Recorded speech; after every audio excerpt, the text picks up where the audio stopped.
bonsoir. Bonsoir. Alors j'ai vu hier soir un reportage sur l'Égypte à la télé, sur la 6 je crois, et à un moment on a parlé de cette communauté copte qui vit là-bas depuis des siècles, tu vois. On a dit là-bas depuis des siècles, tu veux dire que c'est des Égyptiens? Ce sont des Égyptiens, oui. Ouais.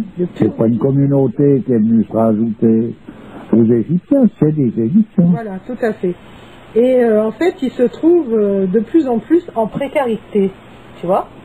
Oui, bien sûr, comme toutes les communautés minoritaires. Surtout, bon, la classe la plus basse, c'est-à-dire les chiffonniers, tu vois, qui habitent au centre du Caire, qui en fait sont les éboueurs de la ville. Tu vois, ils survivent grâce à ça, parce qu'ils font du tri, revendent le plastique, enfin, il y a toute une histoire. Ouais, ils font de l'écologie, en fait. Tout à fait. Et donc, il y a Sœur Emmanuel qui a vécu des années avec eux, hein, parce que bon, ils sont très très pauvres. Hein. Et donc, ils avaient quelques troupeaux de porcs. Hein. Ça leur permettait d'arrondir les fins de mois, d'en vendre un de temps en temps, etc. Et ces porcs se nourrissaient donc des déchets de la ville. Ah bah c'est la formule, hein. Tu t'imagines quel est l'animal qui peut absorber tous ce genre de produits, de déchets? C'est bien le porc, hein. Tout ce qui est consommable, lui, il peut le consommer. Et puis, il est constitué avec ce processus alchimique qui est en chaque être vivant. Lui, il est constitué pour pouvoir transformer ça de manière généreuse. Oui, voilà. Comme quoi, tout a une raison d'être hein, dans cette création, tu vois. Ah bon, de toute façon, ça c'est clair. Alors donc, je crois que c'était en avril, mai dernier, donc quand à cette période de la grippe porcine, ils ont décrété de leur embarquer tous leurs porcs pour les tuer. Oui, ils ont trouvé le prétexte. Voilà, et ils ont fait ça vraiment manu militari, tu vois, ils sont... C'est certainement au nom de la religion, quoi, pour bien faire. Sans doute, et donc ils sont venus avec des gros, comment on appelle, des grosses grues, tu sais, ils ont pris ça, mais alors d'une manière, mais je mettrai un lien, mais c'est bestial de la part d'un homme, on va dire. C'est des pelleteuses, puis ils chargent ça comme ils chargent des cailloux. Voilà, ils chargent ça comme ils chargent des cailloux, et puis ils transvasent ça dans un gros container, enfin c'est scandaleux tout simplement. Ah, mais on se dit, on vit le temps du scandale dans tous les coins. Et d'ailleurs, je voudrais je voudrais quand même rappeler que dans le Coran, il est dit, dans la sourate 6, verset 38, « Nulle bête marchant sur terre, nul oiseau volant de ses ailes, qui ne soit comme vous en communauté. » Tu vois ce que ça veut dire? C'est sûr, ça. C'est sûr, il n'y a jamais la mauvaise presse que peut avoir certains animaux dans certains lieux, certaines religions. Où elle est arbitraire, c'est que elle a perdu sa signification exacte et ça s'applique uniquement sur les animaux eux-mêmes. Mais en réalité, le cochon, il est dans certaines religions, il représente entre autres cette impureté. Donc il n'est pas consommé pour ces raisons-là, parce que cette impureté va se communiquer à l'homme, et comme il doit déjà se batailler pour essayer d'obtenir plutôt une primordialité, c'est-à-dire une pureté, il va pas se surcharger encore d'impuretés extérieures avec lesquelles il va devoir se batailler. Bon, tout ça, ça se conçoit. Tout est bien exprimé dans le monde traditionnel, et dans une religion où on n'a pas à consommer des porcs, eh ben on les consomme pas, mais on va pas chercher des misères à ces bestioles ou à ceux qui en mangent, parce que c'est là où on est en train de démontrer justement qu'on n'a pas bien compris l'histoire. Parce que ce qu'il faut comprendre, surtout dans un cadre traditionnel, sur le plan spirituel, quand on parle de ces animaux, ils sont représentatifs d'un état. Oui. Et cet état se retrouve dans l'homme, puisque l'homme, il est en quelque sorte la synthèse de tous les états possibles. D'ailleurs, l'homme peut devenir plus porc que n'importe quel porc, il peut devenir plus singe que n'importe quel singe, et plus requin que n'importe quel requin. Il a tout ça en lui, toutes ces positions sont là possibles. Il doit se batailler avec tout ça. C'est avec ceux-là porc qu'il faut qu'ils se battent. C'est avec leur port intérieur, tu veux dire? Mais bien sûr, c'est toujours là que les choses se produisent. Et c'est pas, sur le plan externe, ces animaux ont leur raison d'être et on doit les considérer par un autre bout. C'est comme dans certains pays où il y a des ânes, ces bourricots sont actuellement, parce qu'on vit ce temps de dégradation, souvent mal vu et toujours considéré par rapport à des symboles sataniques ou des histoires à dormir debout. Je dis des histoires à dormir debout, c'est pas qu'il n'y a pas du vrai dedans, mais c'est à dormir debout parce que c'est présenté d'une manière totalement arbitraire. D'ailleurs, dans les pays où ils ont utilisé ces bourricots, ils ont beau jeu de dire que c'est un animal impur aussi, mais s'ils n'avaient pas eu ces bourricots, ils auraient crevé là-bas parce qu'il n'y avait personne pour leur transporter leur fardeau et ces animaux étaient présents. Donc, déjà, juste rien que simplement pour ce petit détail, il faudrait déjà reconsidérer les choses. Tout à fait. Ensuite de ça, s'il y a un animal qui s'appelle un âne, et contre lequel il faut faire un petit peu une campagne de manière à le domestiquer, c'est le bourricot qui est de nouveau à l'intérieur de l'homme. Oui. Donc cet animal, il est le symbole de ça. Voilà, il est ce symbole. Mais en tant qu'animal, il est un symbole, mais si l'homme, lui, est d'aplomb, cet animal, tout cet aspect, on pourrait dire, satanique ou tout cet aspect négatif qu'on peut lui voir se trouve neutralisé parce que l'homme, il a cette disposition permettant de neutraliser. Et un bourricot, s'il est bien traité, qu'il a un maître, il n'y a pas de problème. Oui. Tout va bien aller et sa disposition, elle sera au service de ce maître. Tandis que si on le laisse aller sans direction, évidemment, il va faire n'importe quoi et peut-être des choses qui vont pas aller. Et ça, c'est surtout, pour revoir ça toujours à l'intérieur de nous. Parce que c'est effectivement ça, on a toute notre individualité. Si elle n'est pas au service du maître, elle est en train de vagabonder et d'être complètement à côté de la question. Oui, d'accord. Et c'est pas pour rien que l'homme est le maître des animaux, finalement. Bien sûr, mais il doit être le maître des animaux qui sont en lui. À travers l'animal, il est le maître d'un état qui est en lui. Bien sûr, il doit maîtriser tous ses états. D'un état qui est plus ou moins en lui. Il est pas plus ou moins, il est en lui. Ouais. C'est ce qui lui permet, vu par un certain bout, de pouvoir justement rendre à l'esclavage n'importe quel autre animal. Les végétaux iront tout à sa disposition. C'est tout simplement parce qu'il a une résonance en lui de tout ça. Alors est-ce que tu penses, tiens, je vais faire un petit raccourci là, rapide, que la maltraitance que l'on voit sur les animaux actuellement, ça renvoie l'homme à ses états intérieurs qui sont à un tel stade de dégénérescence qu'à travers l'animal, c'est comme s'il se purifie à travers ça, quoi. C'est comme une forme d'expiation de ces états internes qu'il juge ou qui sont réellement négatifs. C'est l'animal qui en fait les frais. Est-ce que ça pourrait être ça?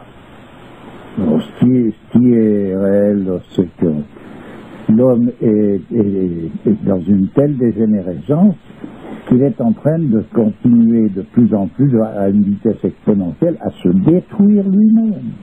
Oui, de toute manière. Voilà ce qu'il fait. La réalité, elle est là.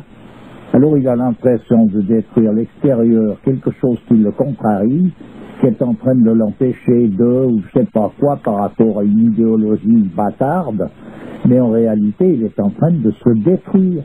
Et puis, pour donner un peu d'aplomb encore à toute cette destruction, il va mêler la religion, c'est-à-dire il va pas mêler la religion, il sait plus ce que c'est, mais il va mêler le nom, les noms qui vont autour de cette religion, parce qu'ils peuvent parler de religion, ils peuvent donner citer deux, trois paragraphes qui cueillent de gauche et de droite dans des écrits qui sont tout à fait orthodoxes, mais par contre, ils ne savent plus du tout de quoi il s'agit. Non, mais sans vouloir faire de la psychologie de bas étage, ce que je voulais dire, c'est que, tu vois, souvent, le défaut que tu supportes pas chez l'autre, c'est un défaut qui est en toi, tu vois ce que je veux dire? Oui, et puis après, de voir le défaut chez l'autre, ça veut dire que tu es préoccupé par un aspect des choses. Il faut avoir une vue d'ensemble. Alors des défauts, il n'y a pas de perfection sauf la perfection comme telle. Il n'y a pas d'absolu sinon l'absolu comme tel. On est dans un monde où l'ensemble de tout est l'harmonie, mais pris séparément, c'est d'une complexité impossible à réharmoniser au cas par cas. C'est pas possible. Remarque, tu sais, l'homme n'est pas plus rempli de compassion envers des animaux tels que les oiseaux qui sont censés symboliser les états supérieurs de l'homme. Hein. Il n'a plus de compassion à l'égard de lui-même. Ouais. Là, en l'occurrence, on parle de ces animaux, mais ce qu'ils sont en train de détruire là-bas, pour en venir à ce cas-là, c'est cette communauté de personnages qui se représentent quand même un gros pourcentage quand même de la population.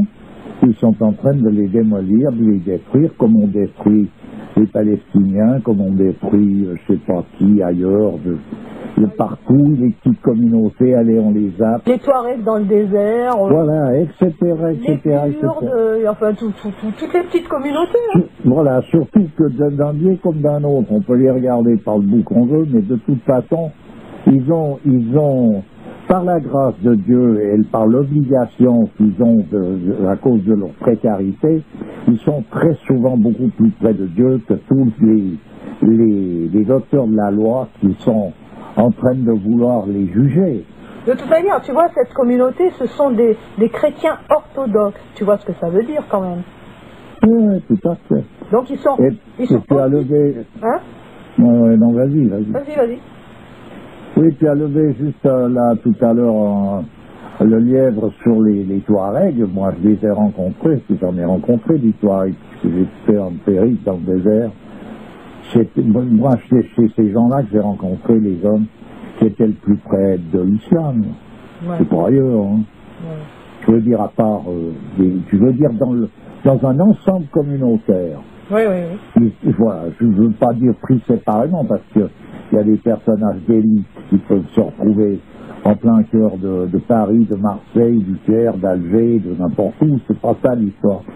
Mais je veux dire, sur le plan communautaire, eh ben, ces gens-là vivaient comme on avait l'impression de retourner à une époque, à l'époque du prophète, un peu. Tandis que dans les villes avec,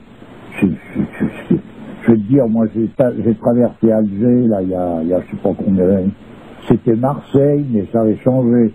Ici, les têtes n'étaient pas un peu plus bronzés, mais c'était les bas quartiers de Marseille et puis avec les fonctionnaires qu'on pouvait y rencontrer. Je veux dire, c'est un désastre depuis longtemps tout ça. Alors bon, le Caire... C'est pas pour pointer du doigt les Égyptiens en particulier, parce que le monde entier maltraite les plus faibles, les animaux, etc. Donc, c'est pas... Mais, à mes yeux, étant donné que quand même, tu vois, ce sont des gens qui sont censés être musulmans, pour moi, je trouve ça choquant. Tu vois? Ben, ça l'est, mais je veux dire, à présent, il ne faut plus du tout se fixer sur le fait que les personnages sont censés être ceci ou cela. Ce qu'il faut chercher, c'est à savoir ce qu'est l'islam en réalité et s'en tenir à ces connaissances-là. Mais les personnages qui se réclament de ça, il y a parmi ces gens-là des gens qui sont parfaitement dans la ligne. Et puis il y a une multitude, la majorité d'ailleurs, comme dans toute collectivités qui ne font de piailler autour de ces choses-là, de gesticuler d'une certaine manière, mais qui n'ont plus du tout l'état d'esprit correspondant. Voilà. Alors ça est bondé de partout. Il n'y a qu'à voir le monde chrétien, il n'y a qu'à voir le monde juif, il n'y a qu'à voir c'est terminé. C'est le chaos qui est en train de s'installer d'une manière de plus en plus forte, à une vitesse de plus en plus rapide. On le voit où que ce soit. Et puis c'est toujours un rabâchement où chaque saleté en somme sur terre, il faut toujours qu'elle se fasse au nom d'une religion. Ah ouais. C'est pour discréditer la religion comme telle. Voilà la seule raison pour laquelle ça peut être fait. Ça ne peut pas être fait pour autre chose. Donc ceux qui font des attentats ou qui font des massacres, des génocides au nom d'une religion, c'est que c'est des personnages qui n'ont rien à voir avec la religion en question. Ce sont des ennemis de cette religion qui prétendent défendre. Ce sont les plus grands ennemis de la religion qui sont en train de prétendre défendre. Voilà. Voilà ce que c'est. Je voudrais finir, puisqu'on parlait d'animaux, avec un hadith à l'époque du prophète,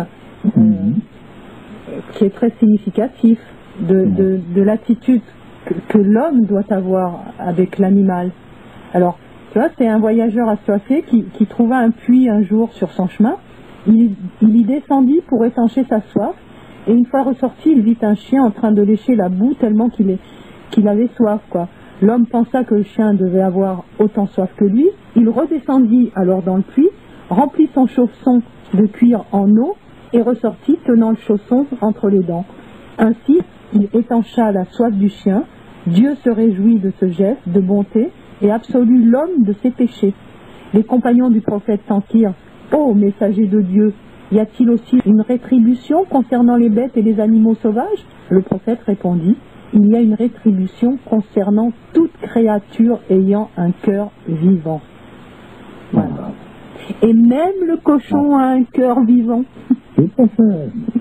Voilà. C'est ce que je voulais dire, parce qu'il est diabolisé, tu vois, tellement, ce pauvre animal, que c'en est pitoyable, quoi. Il est diabolisé par les chrétiens, il n'est pas diabolisé par des vrais musulmans. Ils n'en mangent pas, parce qu'il n'y a pas à en manger, ça fait partie d'une règle traditionnelle. Ils peuvent apprendre des raisons profondes. S'il y a ça dans une religion c'est un tout. Une autre religion ne peut ne pas avoir ça. Ça ne veut pas dire qu'elle n'en est pas une de religion. C'est pas parce que les chrétiens mangent des cochons que c'est des mécréants. Ça n'a rien à voir avec ça. Un vrai musulman, il s'occupe de vivre sa vie avec les lois qui le concernent, c'est-à-dire il est en accord avec sa religion, et tout va bien. Et il ne va pas aller faire du mal aux cochons. Pour quelle raison? Il n'y a aucune raison de tout ça. Aucune. Ok, on va finir là-dessus. Bah, écoute, je te remercie, puis à bientôt. Mais à bientôt. Toujours avec plaisir.